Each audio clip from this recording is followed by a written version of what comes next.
Good morning. Welcome to Prelude to Ulysses. Mmm. Mmm.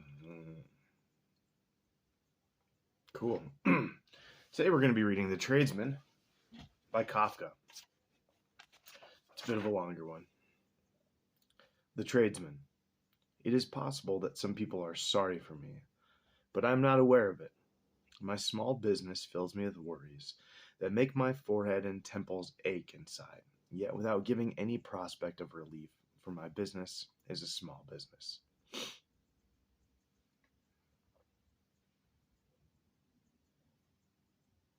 I have to spend hours beforehand making things ready, jogging the caretaker's memory, warning him about mistakes he is likely to commit, and puzzling out in one season of the year what the next season's fashions are to be. Not such as are followed by people, I know, but those that will appeal to inaccessible peasants in the depths of the country.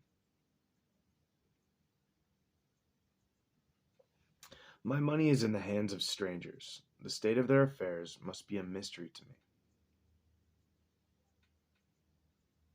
The ill luck that might overwhelm them I cannot foresee. How could I possibly avert it? Perhaps they are running into extravagance and giving a banquet in some inn garden. Some of them may be attending the banquet as a brief respite before their flight to America. When at the close of a working day I turn the key on my business and suddenly see before me hours in which I shall be able to do nothing to satisfy its never-ending demands, then the excitement which I drove far away from me in the morning comes back like a returning tide, but cannot be contained in me and sweeps me aimlessly away with it.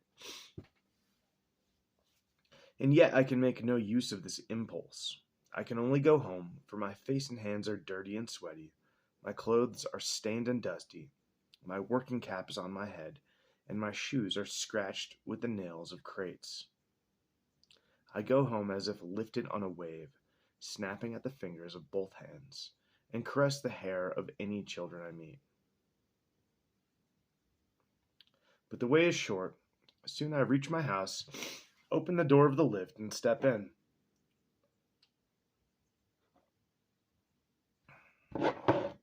I see that now, of a sudden, I am alone. Others who have to climb stairways tire a little as they climb, have to wait with quick panting breath till someone opens the door of the flat, which gives them an excuse for being irritable and impatient.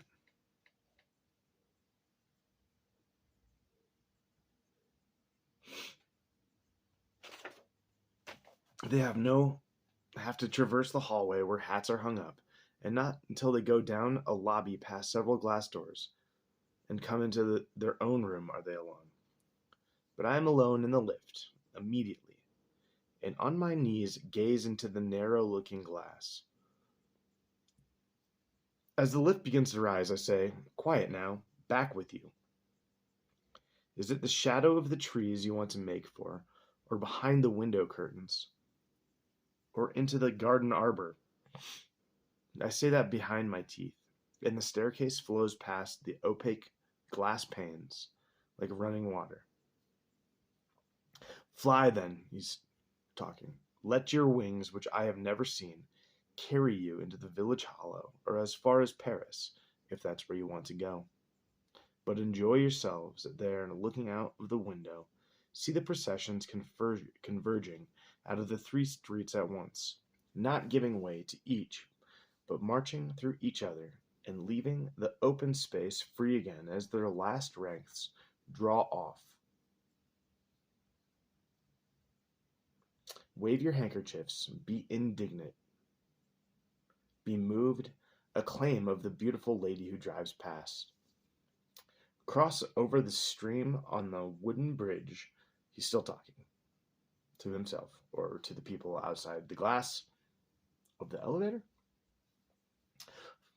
Cross over the stream on the wooden bridge, nod to the children bathing and gape at the hurrah rising from the 1,000 sailors on the distant battleship. Follow the trail of the inconspicuous little man, and when you have pushed him into a doorway, rob him, and then watch him, each with your hands in your pockets, as he sadly goes his way along the left-hand street. The police, dispersed on galloping horses, rein in their mounts and thrust you back. Let them. The empty streets will dishearten them, I know. What did I tell you? They are riding away already in couples, slowly around the corners, at full speed around the squares. Then I have to leave the lift, send it down again, and ring the bell. And the maid opens the door while I say, "Good evening."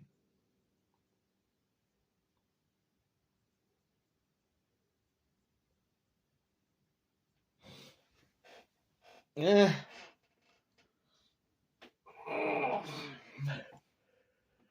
I don't know. So he's talking about how his job kind of sucks. It's nice to get off of work and be alone on the lift. And then he kind of goes into a fantasy. He's like, oh, I could fly to Paris. Oh, I could rob someone. I could run across a bridge. You know, I could be outside. I could do stuff. I could have a life. Or he's talking to those people. Tell them to do that.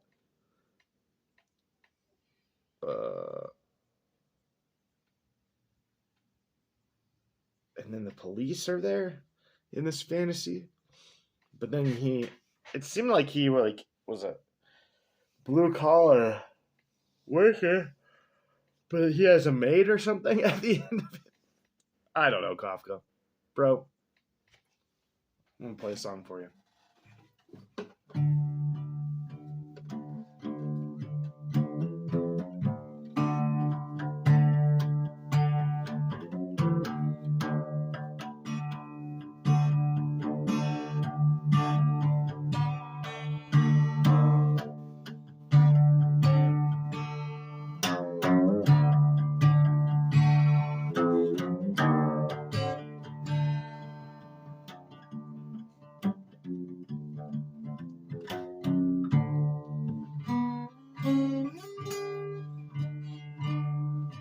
That was bad too. If you watch this far, I would rewind and not watch it.